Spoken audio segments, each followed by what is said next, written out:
এক বছরের বাচ্চা আছে, আমার ওয়াইফ আছে এখানে। জি জি মক্কাতে আমার ওয়াইফ আছে, বাচ্চা আছে ওই এখানে ওই দেশে। আপনার ধরে পাঠাই দিছে? আমারে পাঠাই দিছে। সফরদল থেকে আসলেন? জি জি ভাই। মূলত কি হয়েছিল বন্ধ? মূলত ভাই আমাদের আকামা টাকামা সবকিছু ঠিক আছে, ঠিক আছে। তো মনে করেন ঘর থেকে বাড়ি সিনিস থেকে ধরে নিয়ে আসছে। আজকে 3 মাস জেল খাটায়া আজকে 60 দিন এসে জেল থেকে বাইক করে 60 দিন পর আজকে বাংলাদেশে নামাইছে। আচ্ছা, কি অপরাধে? অপরাধ কোনো কিছু না, অপরাধ এটাই আমরা ঘর থেকে কিলিয়ে বাইরে গেছি। টিকিট ফালায়েন না? সবকিছু টিকিট ফালায়েন না? এক 2 দেশ ঘুরে তারপরে আনছে 3 দিন কোন পরে। কোন এয়ারলাইন্স আসছেন আপনারা? এই যে এটাতে এর নাম কি? ইথিওপিয়ান? ইথিওপিয়ান। ইথিওপিয়ান এয়ারলাইন্সে তো লোক পাঠায় না। কোন আমাদেরকে 60 দিন কষ্ট দিয়া তারপরে আনছে। সৌদি এয়ারলাইন্সে বেশি পাঠায়। সৌদি থেকে আসছেন না আপনারা? হ্যাঁ, সৌদি থেকে জেদ্দা থেকে আসছে।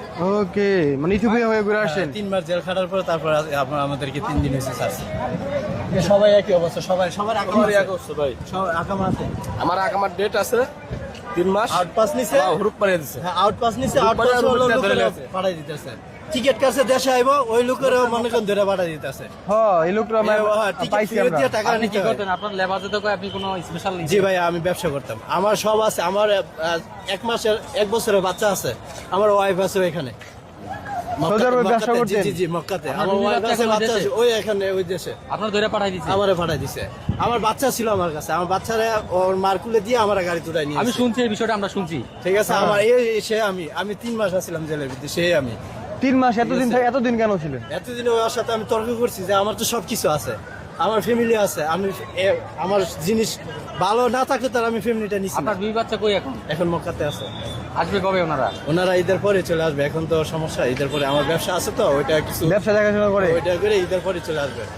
তাহলে আপনি বের হওয়ার কোনো ব্যবস্থা ছিল না? না, অনেক চেষ্টা। এখন কি আবার যাইতে পারবেন না আপনি? জি? আপনার যাইতে পারবেন না না? না, আমাদের ফিঙ্গার দিয়ে দিছে, এখন ফিঙ্গার কাটাইতে হবে। কবে কি আসে বিষয়, এটা অনেক দেরির ব্যাপার। কি অবস্থা! ব্যবসায়িক লোকদের কেন ধরবে এভাবে? সব ভাই, খালি আমি না, যাদের আকামা হুরুপ আছে, এক্সপায়ার আছে, তাদের ধরুক। কিন্তু ব্যবসায়ী লোক একজন বাংলাদেশি ব্যবসা মানে কি চিন্তা করছে? বাংলাদেশ থেকে সে ব্যবসা করতে সৌদি আরবে।